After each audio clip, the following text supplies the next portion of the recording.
De hecho, tienen que pedir permiso. Hoy día sabemos que si pudieran conformarse, porque hoy día no pueden conformarse como comunidad indígena porque no existe este reconocimiento, si pudieran conformarse como comunidad indígena ya tienen derechos como comunidades costeras, que podrían tener cierto derecho a los recursos naturales que existan en el maritorio, ¿ya? Y porque no están considerados como estas comunidades con esta personalidad jurídica, hoy día no pueden acceder a estos derechos. Entonces el Estado impone esta distribución territorial. Lo mismo pasa en la comunidad de Quipisca, donde nos señalaban que el Estado determinó que ese territorio es quechua. Pero también hay comunidades aymara en ese territorio. Entonces, ¿qué pasa con esa invisibilización que han hecho comunidades quechua de las comunidades aymaras de ese territorio? ¿Qué pasa con el Estado que señala que solamente hay comunidades quechua y no aymara? ¿Podrían existir ambas culturas dentro de un mismo territorio? ¿O somos puristas y somos realmente solamente quechuas? Y ese fue el cuestionamiento, porque hoy día nosotros sabemos que nuestra historia como pueblos originarios va mucho más allá de lo aymara, de lo quechua. Tenemos inca, ¿cierto? Puquina, etcétera. Tenemos el periodo de las chulpas, ¿cierto? Entonces estamos llenos de una variedad cultural que hoy día se invisibiliza porque hoy día somos determinados como quechua aymara y perdemos, ¿cierto?, esa noción histórica que es esa riqueza cultural mucho más completa, ¿ya? En el caso de Camiña, por ejemplo, nos decían nosotros antes que nuestro territorio correspondía hasta el lado de Miñimiña, hasta el lado de Colchane, ¿cierto? Y hoy día la distribución que hace el Estado, la distribución política, administrativa que hace el Estado, nos deja a nosotros como Camiña. Y esa distribución impide como hacer relaciones, bueno, y finalmente termina dividiendo este sector territorial que era mucho más amplio.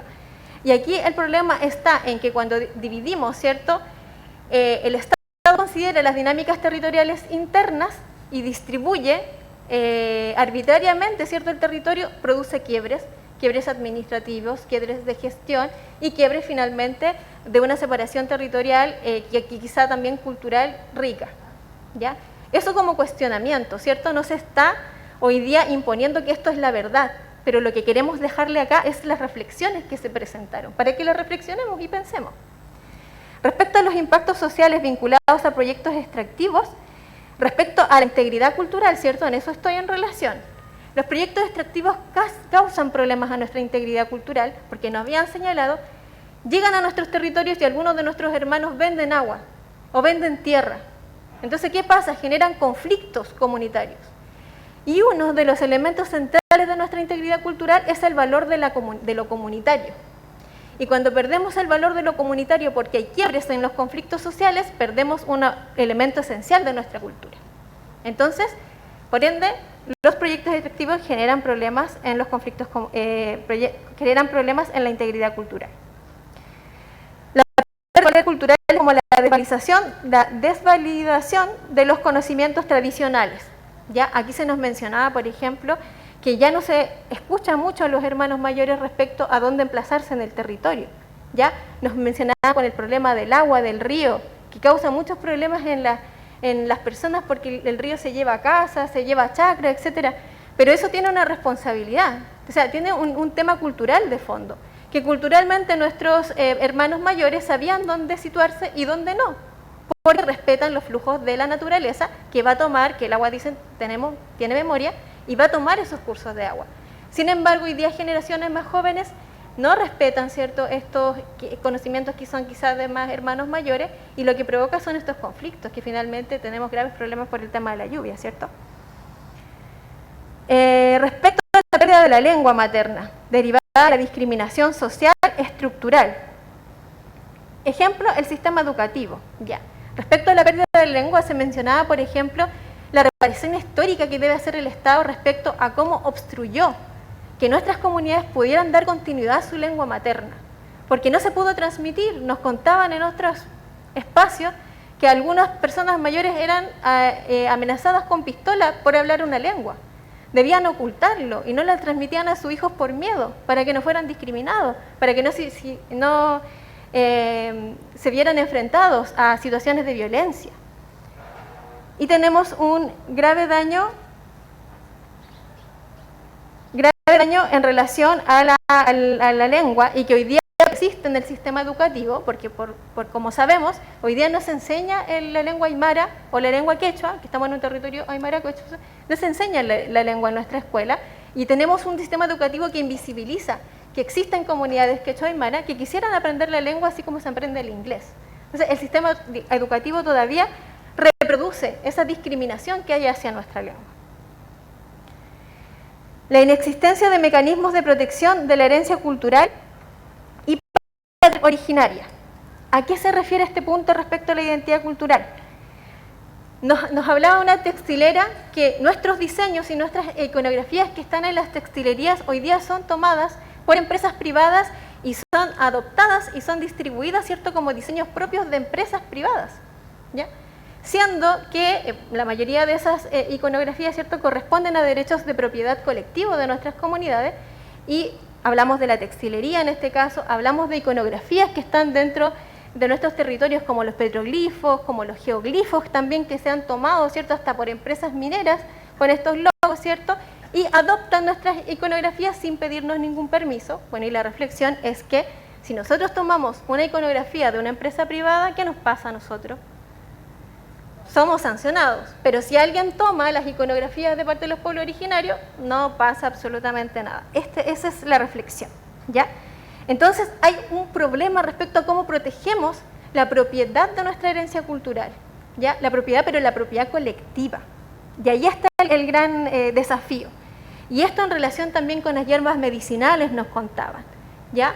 También vienen a veces doctores, adoptan nuestras formas de salud, ¿cierto? Se las apropian, las aplican ellos, y ahora tenemos el tratamiento de la orinoterapia, etcétera. Los tratamientos que eran parte de nuestros abuelos se ocupan como medicina natural y se venden a gran precio.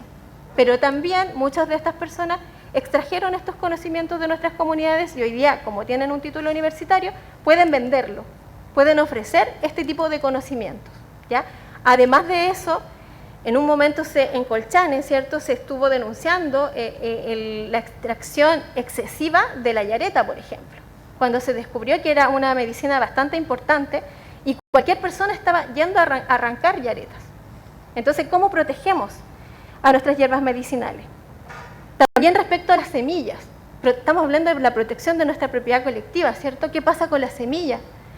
Que en el caso de la quinoa, ¿cierto?, se tomó una variedad originaria, se hizo una modificación y se patentó por una empresa privada, ¿ya?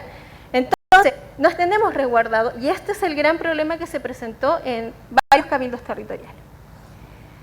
La falta de pertinencia cultural en el sistema de registro chileno, ¿ya? Nuestros hijos no se pueden inscribir en los registros civiles con su pueblo de origen, ¿ya? Y esto también fue mencionado como en dos comunidades, ¿cierto?, donde habían hecho el ejercicio de tratar de inscribir a sus hijos con el nombre de origen, con el pueblo de origen, independiente que hayan nacido en el hospital, porque también sabemos que hay un problema con el parto en casa, que como derecho no está resuelto. Entonces, obligatoriamente tenemos que ir a los hospitales, en las urbes, a tener a nuestros hijos. Sin embargo, muchas mamitas igual quisieran tener registrado a su hijo con el nombre de su pueblo, lo que hoy día ha sido un obstáculo en la mayoría de los servicios públicos. La pérdida de variedades de semillas originarias. Este punto, por favor, escuchémoslo porque es muy importante. Muchos de nuestros hermanos son agricultores y agricultoras. Pérdida de variedades de semillas originarias, de su calidad, producto de la imposición de semillas transgénicas, en el caso de proyectos agrícolas. ¿Qué pasa en este caso? Nos decían que a veces llegan los proyectos que dan recursos agrícolas, pero se puede comprar únicamente semillas a quienes dan factura. Y solamente quienes dan factura son aquellas que son empresas privadas que en general tienen semillas transgénicas. ¿Y qué pasa con esa semilla transgénica? Que una semilla transgénica necesita un producto de tratamiento para esa semilla transgénica. Entonces el pack completo es comprar el pesticida, la semilla, y además que las semillas duran pocos ciclos.